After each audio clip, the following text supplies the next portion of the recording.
mahākramō mahākarmā mahātējā mahōragaḥ mahākraturmahāyajvā mahāyajñō mahāhaviḥ.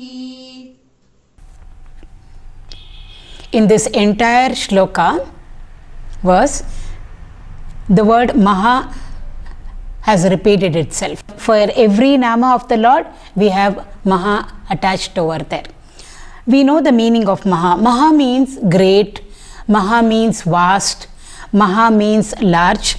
So here we are talking about the universal aspect of the Lord. But it doesn't just stop over there.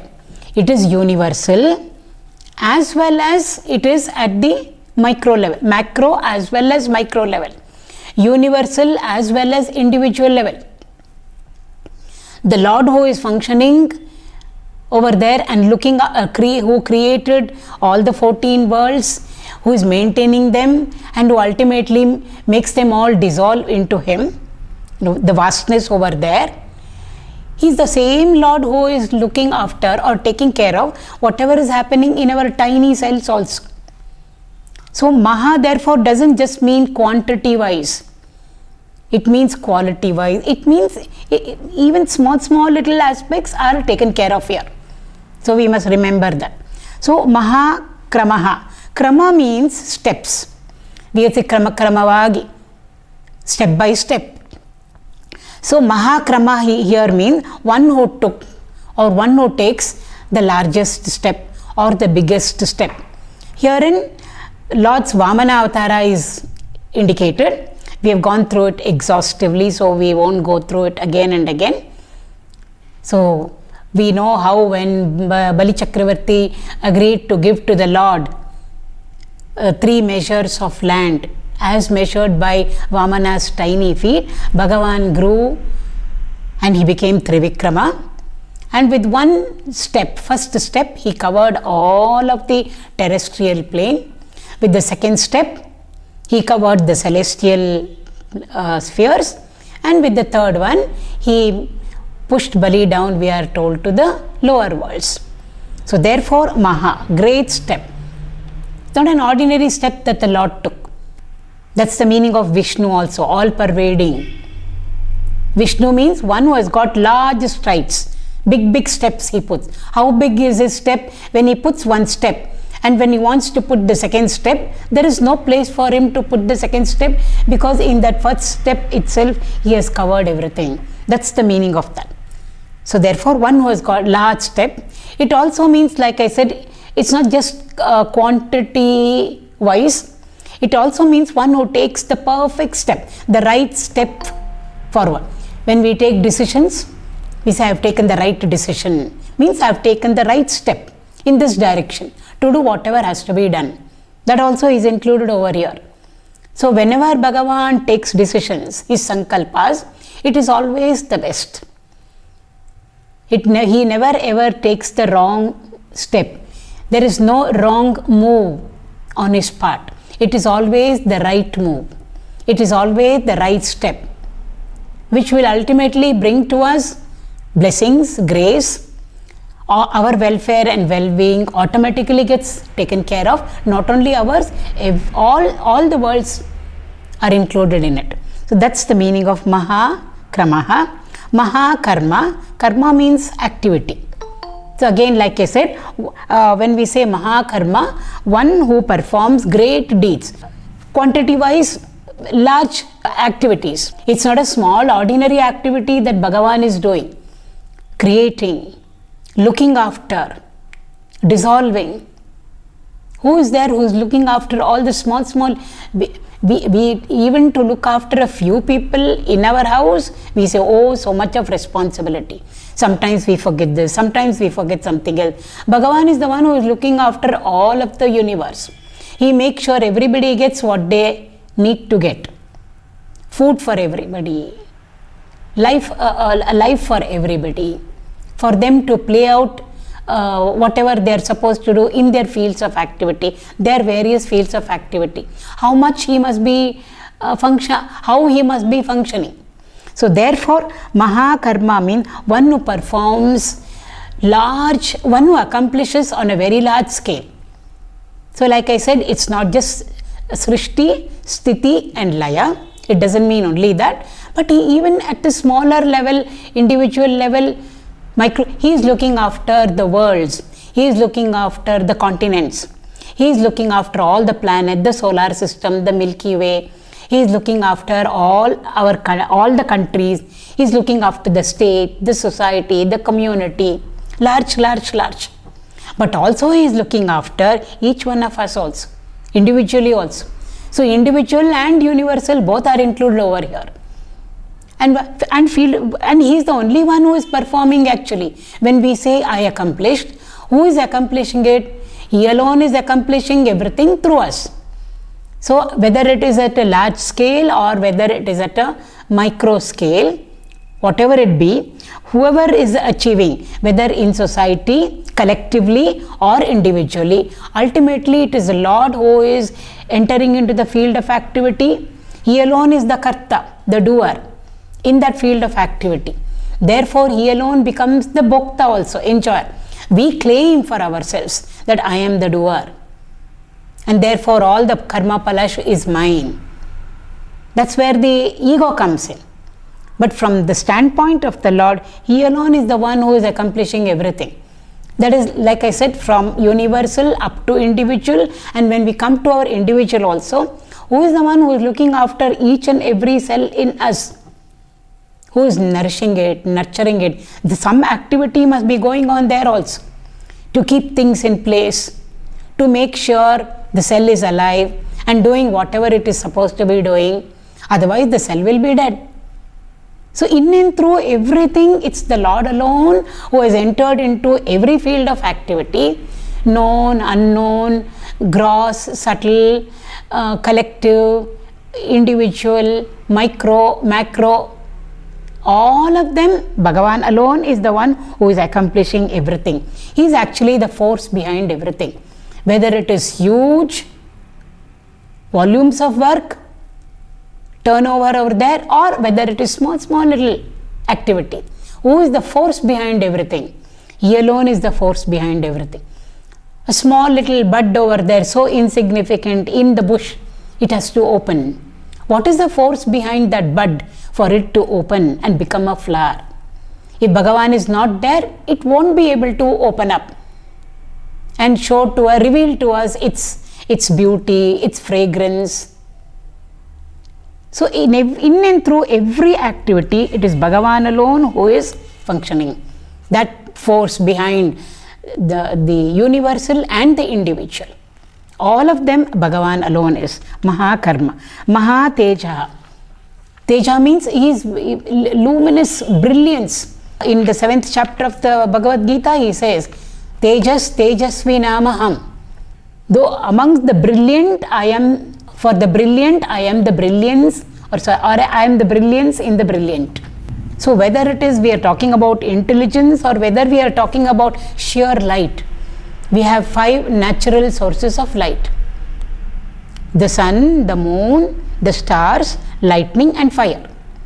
Who gives to them all that brilliance to light up the whole world? The sun, the moment it comes up, it lights up the whole world. Without the sun, it would have been a dark planet, cold, dark planet. So who gives to the sun heat and light? And in turn, the sun gives it to the moon. Fire, the brilliance, the light over there, the heat that is associated with it. Here we are, Tejas means we are talking about the light over here. So the Upanishads tell us, he is the one who gives light to the sun. He is the one who gives light to the moon, to the stars, to lightning, to fire. How much more brilliant he must be to give to these sources of light, because they in turn give to us light.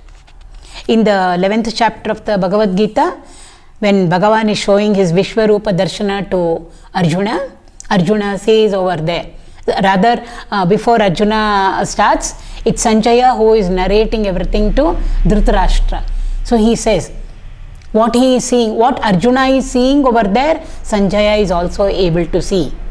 And he is narrating it to the blind old king. He says, just as 1,000 suns midday suns, supposing 1,000 of them at one and the same time were to come together in the sky, how much light would be there, how much of brilliance would be there. That is what I am seeing, he says. Even one sun we can't look up and see. It's light directly, especially the afternoon sun, midday sun. White it is. It's very hurting to the eye. In fact, we can't see the sun directly with our eye. So if one sun itself we cannot see, thousands of suns all together at one and the same time. Supposing they come in the sky, how much would be the brilliance over there? That is what I am seeing, is what Sanjaya is telling to Dhritarashtra over there. So therefore, mahātējā, mahōragaḥ, uraga means serpent. So here Bhagavan is identifying himself both with Vasuki and with Adishesha. In the 10th chapter of the Bhagavad Gita, wherein the Lord is narrating his glories to Arjuna, he says over there, Anantaschasmi naganam, sarpanam asmi vasukihi, he says. Amongst the Nagas, I am Ananta, Adishesha I am. Because that's, Adishesha is supposed to be the one who is taking on the burden of the entire earth. Huge. He becomes the substratum on which the Lord is resting on. So therefore he says, I am not a small little snake. Yes, all snakes are Bhagavan himself in a different form. But he is identifying himself with Adishesha or Ananta itself means endless. He's got numerous hoods he has got. And we are told, and what is he doing? Consistently and constantly he is going on glorifying the Lord with all of his tongues. And still he has not finished with glorifying the Lord. The Ananta it is. So Lord's glory is Ananta. The one who is glorifying him also is Ananta. Because infinitude alone can appreciate the infinitude. So I am, Bhagavan says, amongst the Nagas I am Ananta, I am Adishesha, says over there, and among the Sarpas I am Vasuki. Vasuki has got a beautiful, unique characteristic. It can become small and it can become big whenever it wants to. So when it's not doing anything, it becomes small. And where is it? It's sitting on Lord Shiva's ring finger as an ornament on it.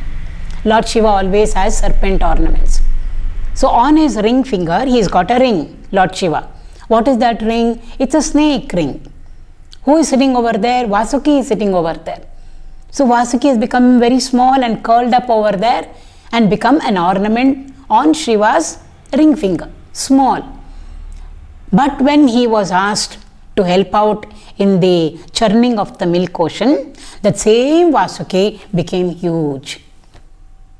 They were able to put it round the Mandara mountain and then use that as use Vasuki as a churning rope and then churn. So therefore, when Bhagavan identifies himself with Ananta Adishesha or with Vasuki, it's not just that he is identifying himself with the serpents over there, but also he means over there, I can become smaller than the smallest, or I can become larger than the largest. I can become lighter than the lightest, I can become heavier than the heaviest. So all of them are included over there when Bhagavan says, mahōragaḥ, I am the great serpent, he says over. So mahāuragaḥ, mahākratuh, the next one, means the great sacrifice. What sacrifice means? There where we try to a little bit at least go beyond our I and mine and do something or perform something which includes not only our welfare and well-being, but it includes everybody's welfare and well-being. That is what is called a sacrifice. The direct meaning, the great sacrifice. So normally we do everything only for ourselves. I, at the most, my people. Beyond that we can't think at all. So it all becomes kamya karma over there. So karma yoga over here indicated. So Bhagavan is the great sacrifice. Whatever he does, he never does it for himself. Then what is he doing? He is doing it for the welfare and well-being of one person, two person, three person. No, he is doing it for all people, for all the worlds, all worlds included over there. So whatever he, mahākarmā, whatever he does, it's always a blessing for all of us. So actually it becomes a yajna over there. That is why Vishnu is called as yajna and yajna is called as Vishnu. So sacrifice means yajna also. So sacrifice means to give up something. So ultimately we learn to give up our pettiness, small-mindedness, our weaknesses, the little I only want, I only should prosper, I only should come up, and slowly start including and accommodating more and more people in our mind. So slowly the ego is getting diluted over there, and when we start working for the welfare and well-being of everybody, of course our welfare and well-being also gets included over there. That's a real sacrifice that we are doing over there. Sacrifice doesn't mean we are at a loss. I performed an activity wherein they have got benefited, but what to do, I have not got benefited. It's not like that at all. We are included in it. We become an integral part of it. And what is the maha sacrifice that we all can do? The maha sacrifice that we can do is to offer our ego unto the Lord. If we can offer that's the greatest sacrifice. Because to sacrifice anything else is easy, but to sacrifice the ego, because ego is we and we are the ego. So when we say I'm sacrificing our ego, we feel I become a non-entity, I will become non-existent. We do not know what we are going to gain by dropping the ego or by offering our ego over there. So the greatest sacrifice over, the Lord is indicating to us what we should do through these names over here, because he has got no ego. So what is there for him to sacrifice? But he is indicating to us through all his activities, mahākarmā, mahākramā, in and through all of them, what we should be doing in our lives. So ultimately, what is the greatest sacrifice that each one of us can do? Greatest sacrifice is to offer our own ego at his feet. Once the ego has gone over there, then there is nothing more for us to accomplish. Where the ego has gone, there Bhagavan alone is. So beyond that, there is no greater sacrifice at all. And that can be done again over here. We can combine the other nama, mahāyajñā, which also comes in this verse only. Yajna, same meaning over here. A sacrifice becomes a yajna and a yajna becomes a sacrifice. What is the meaning of yajna? Ya plus nya. Nya means to know. To know means we have the knowledge. Ya means to move forward. So yajna means wherein we move forward in our lives, physically, mentally and intellectually with the knowledge. With knowledge, when we enter into any field of activity at the gross level or the subtle level, all our work will become worship. All our karma will become a yajna.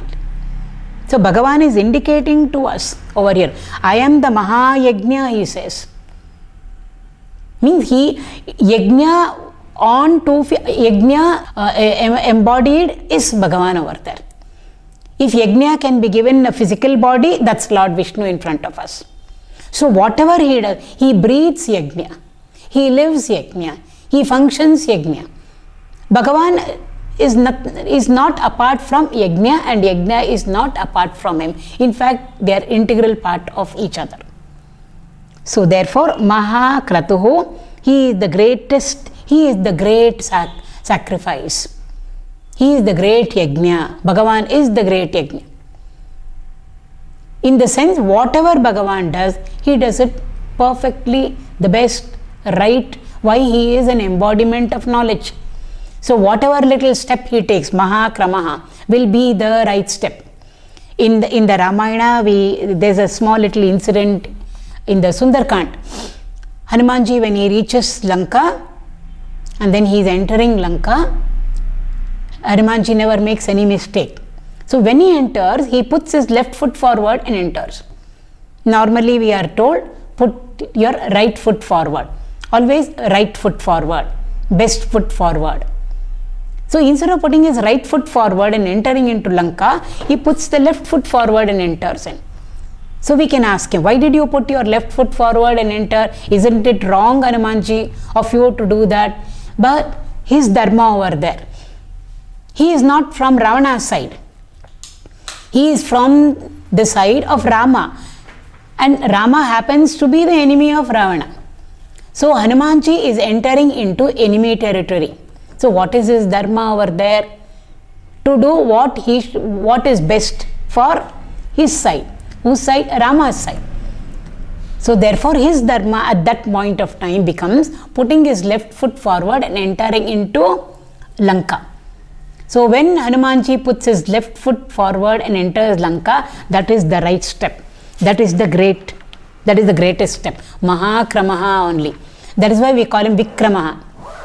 We mean special step, not an ordinary step. He has put an extraordinary step forward. What is it? He put the left foot forward.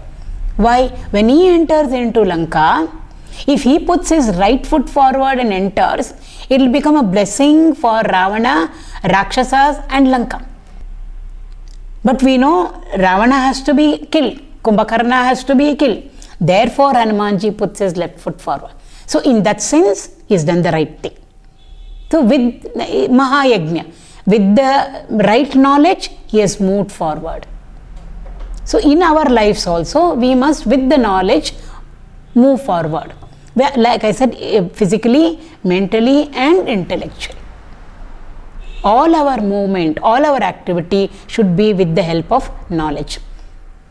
With the help of knowledge, if we enter into the field of activity, then all our work will become worship only. Karma becomes karma yoga. So mahākraturmahāyajvā. In between we have mahāyajñā. Mahāyajñā means one who is performing the yajna. So just like in the 4th chapter of the Bhagavad Gita, we have that Sloka which we normally chant before having our food. Om Brahmarpanam Brahmahaviḥ. Wherein Bhagavan is saying everything is Brahman. And he takes the example of a homa. So there he is saying the homa kund is Brahman. The fire is Brahman. In that fire, whichever deity we are invoking, depending on which yajna, homa we are doing, that also is Brahman. Whoever is performing the homa, he also is Brahman.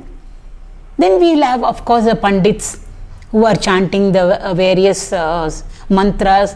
They are also Brahman. The fuel over there is also Brahman. The ghee that we pour into the homa kund also is Brahman. And also the dravyas, depending on what homa we are doing, what dravyas we put in to the fire as our offering also will change. Everything is Brahman, Bhagavan says over there.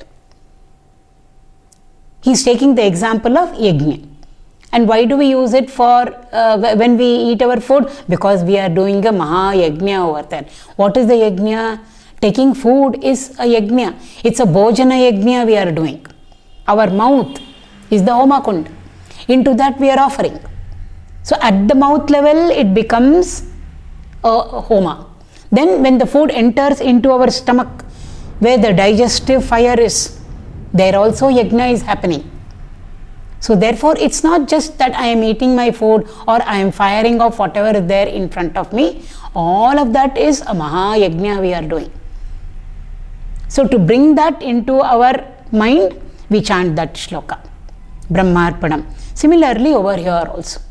So everything is nothing but the Lord and the Lord alone. Just as when we were sleeping last night and we had a dream, everything in the dream was all different. The dreamer was there, the dream people were there, the dream house was there, the dream experiences were there, all were different. But when we wake up in the morning, from the standpoint of the waker, everything is nothing but the waker's mind alone.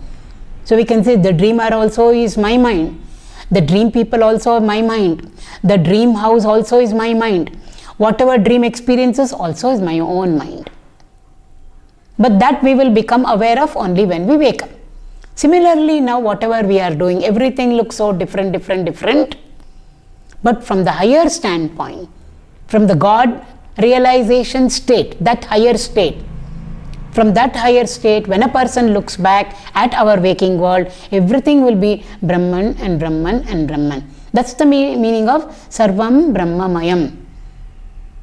And if Brahman is little difficult for us to connect with or to associate with, we can bring in our gods also. Sarvam Krishnamayam, Sarvam Ramamayam, Sarvam Shivamayam. So in that sense, Bhagavan is saying over here, mahāyajñā, one who performs great yajñas. So Bhagavan is the yajña. Bhagavan is the performer of the yajña. Everything Bhagavan is. Just as we just saw in the example of Brahmarpanam, Brahmahaviḥ. Everything in the dream, which was so different, all are nothing but the waking mind alone.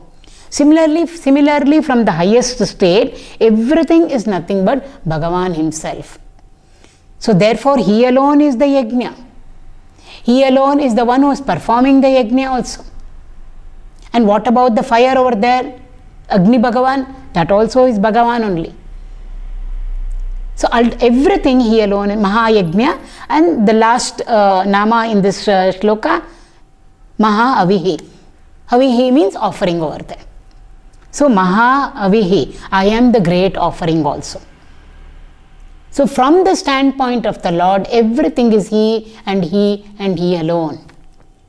So he says, I am the yajña, I am the homakund, I am the fire, I am the deity whom you are invoking over there. And you, the performer of the homa, I am.